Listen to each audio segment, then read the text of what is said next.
Hello again, survivors, and welcome back. Today I've got a quick guide covering the most talked about, interesting point of the update, which is the Chicken Coop that's coming in 7 Days to Die 3.1 update. If you're on PC, you already own this update. Unfortunately, if you're on console, that's still to be decided when you'll be able to have access to it. So where should we start? Well, if you've seen the thumbnail, you probably already guessed the biggest news. The Chicken Coop is finally being added. That means we're finally have a reliable way to produce food instead of constantly relying on looting and hunting. So let's jump straight in and take a look at everything we need to know. So the first thing you're going to need to do is to go into your Steam account and go to the 7 Days to Die game. Then choose the properties section. Once you are here, you should have the same page as shown on screen. Then simply choose the latest experimental update. Once this is done, you're good to go. Now with the boring part out of the way, let's check out this coop and see what it does. So here we have it, the Chicken Coop.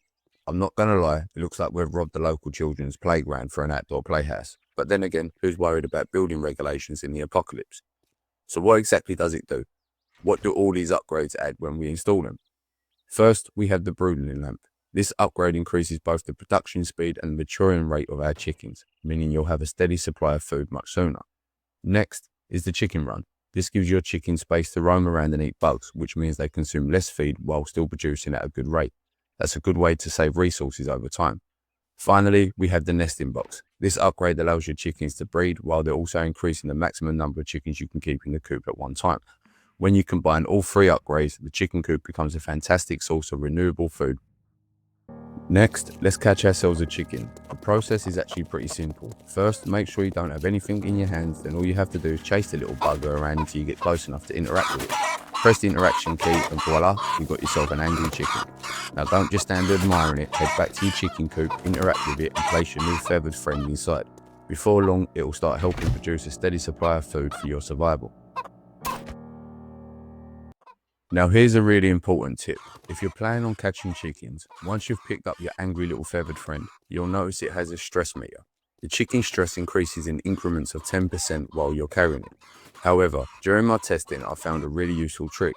If you crouch while carrying the chicken, the stress meter stops increasing and stays exactly where it was before you crouched.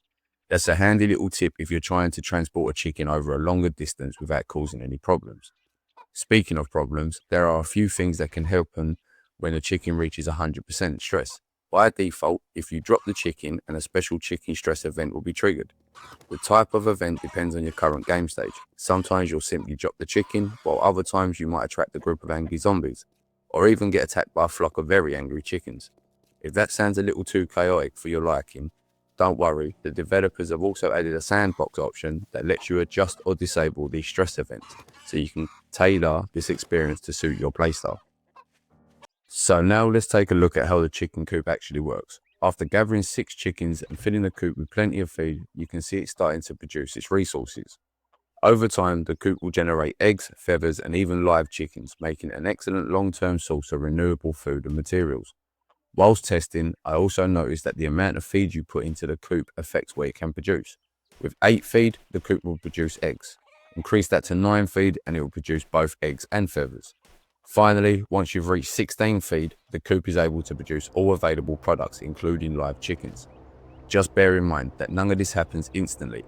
The chicken coop works over time, much like crop plots, the dew collector, and the aspiary. So once you've stocked it with chickens and feed, you'll simply need to leave it, let it do its thing while you're out exploring, looting, or smashing zombies. So how do we make chicken feed? Thankfully, it's really simple. To craft chicken feed, all you need is 1 ear of corn and 1 piece of rotten flesh. That's it. Combine those 2 ingredients and you've got food ready for your chickens. Considering how easy it is to find both corn and rotten flesh throughout the world, keeping your crop supply shouldn't be too difficult once you've got things up and running. It's a simple recipe, but it's the key to keeping your chickens happy and ensuring the coop contains producing eggs, feathers, and eventually even more chickens. Now let's take a look at the 4 new recipes added with the chicken coop. First up, we have the chicken nuggets. To unlock this recipe, you'll need to have read 11 home cooking magazines. The recipe itself is pretty straightforward, requiring 1 grilled meat, 2 feathers, 1 cornmeal, and 1 animal fat. All those ingredients are relatively easy to gather, making this one of the first meals you'll probably be able to craft. Next is Road Runner Jerky. This recipe unlocks after reading 18 home cooking magazines. To make it, you'll need 1 domesticated chicken, 2 yucca fruit, 1 nitrate powder, 1 beer. Again, none of these ingredients are particularly difficult to obtain, so this should be another practical recipe for most players. Our third recipe is chicken wings, and this is by far the hardest one to unlock. You'll need an impressive 90 home cooking magazines. So whatever this meal does, it has to be better be worth the grind. The recipe requires 1 domesticated chicken, 1 cornmeal, 1 egg, 1 oil, and 1 honey. Finally, we have Ashley's chicken stew, which unlocks after reading 26 home cooking magazines. To cook it, you'll need 1 domesticated chicken, 2 mushrooms, 3 ears of corn, 1 coal, and 1 jar of water. This recipe asks for a few more ingredients than the others, but they really all fairly common and shouldn't be too difficult to collect. Now that we have covered how to unlock and craft each of these new meals, let's take a look at what buffs and bonuses they actually provide.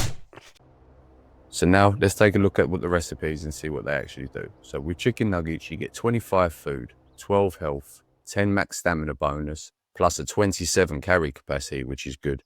Duration for 6 minutes with a smell distance of 25. Next is the Road Runner Chicken Jerky. Food is 30, health is 15, max stamina is 15, but it has a run speed plus 20, duration plus 6, and a smell distance of 25. For Ashley's chicken stew, the food is 75, which is phenomenal. Water is 20, health is 37, which is good. Max stamina bonus is 20, and smell distance is 0. Next, we had the chicken wings. Food of 98, health of 49, with a max stamina bonus of 20. Gives you a 10% melee in damage. You get an infection immunity of 100% and a duration of 6 minutes, with a smell distance of 50. So after looking through all the new food buffs, I decided there was only one thing left to do. Put one of them to the test. I wanted to see just how fast I could run, so I combined the Mega Crush, level 6 athletic boots, and a serving of Road Runner Jerky. The result? Let's just say I became the new Flash. I was absolutely flying across the map, and if you're looking to travel long distances or simply outrun the zombies, this combination is definitely worth trying. With that, I hope this guide has helped and you understand everything you need to know about the new Chicken Coop and the food recipes coming to 7 Days to Die, the 3.1 update. If you've enjoyed the video or found it helpful, be sure to check out my 7 Days to Die Insane Difficulty Survival series here on the channel.